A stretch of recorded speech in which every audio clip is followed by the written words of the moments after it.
आप जानते हो कि इंसान का माइंड बहुत ही पावरफुल है और वह बहुत कुछ अपने ही बेस पर सोच सकता है, समझ सकता है और क्रिएट कर सकता है।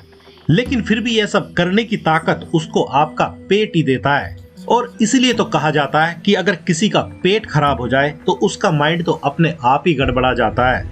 क्योंकि माइंड के जो भी विचार होते हैं वे सब के सब ब्रेन की कार्य क्षमता पर ही डिपेंड करते हैं और ब्रेन भी हमारी ही बॉडी का एक पार्ट होता है। और ब्रेन को खुद को भी सही से काम करने के लिए जरूरी चीजों की जरूरत फूड के रूप में पड़ती है।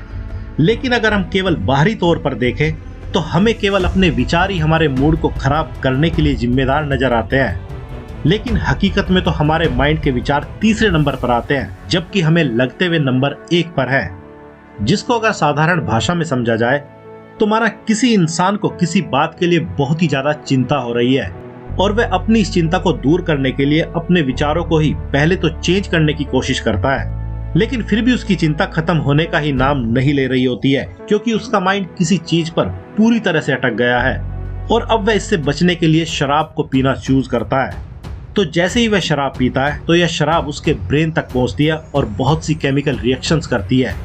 जिसके कारण उसके माइंड के विचार भी ठहर जाते हैं, भले ही ऐसा कुछ टाइम के लिए ही हुआ हो, और उसका मूड भी इसके साथ ही चेंज हो जाता है। इस प्रकार देखा जाए तो पहले इंसान ने शराब पी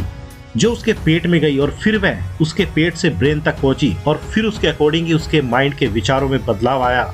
या वे विचार पूरी तरह से चेंज हो गए या कुछ समय के लिए ठहर गए और उसका मूड भी पूरी तरह से चेंज हो गया।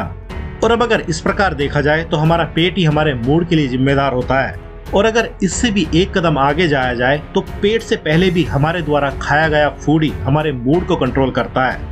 और अब यहीं से एक और सबसे बड़ा क्लू भी हमें मिल जाता है कि हर तरह का फूड हमारे मूड को पूरी तरह से अफेक्ट करता है। इसलिए हमें केवल उसी तरह के फूड्स को खाना चाहिए जिनको खाने से हमारा पेट और मूड दोनों सही रहते हो।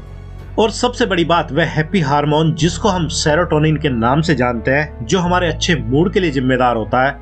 उसका भी बड़ा हिस्सा हमारी आंत में ही प्रोड्यूस होता है। इसलिए अगर आप चाहते हैं कि आपका मूड हमेशा ही सही रहे तो उसके लिए आपको अपने मूड और अपने फूड को बहुत ही ध्यान से ऑब्जर्व करने की जरूरत पड़ेगी, जिसके लिए आपको अपने लिए उन सारे फूड्स की लिस्ट बनानी होगी जो आपके मूड को बहुत ही ज्यादा अच्छा कर देते हो और जो सेहत के लिए भी काफी अच्छे हो और जिनको डाइजेस्ट करने में आपके पेट को भी किसी तरह की परेशानी ना महसूस होती हो। और अगर आप ऐसा कर पाए तो आपको हमेशा ही खुश रहने से कोई भी नहीं रोक पाएगा, क्योंकि सही फूड को खाने के बाद आपके माइंड में विचार भी सही ही आएंगे और इन विचारों के अकॉर्डिंग आपकी लाइफ भी देर सवेर चेंज हो ही जाएगी। तो अब आपको क्या करना है आप समझ ही गए होंगे।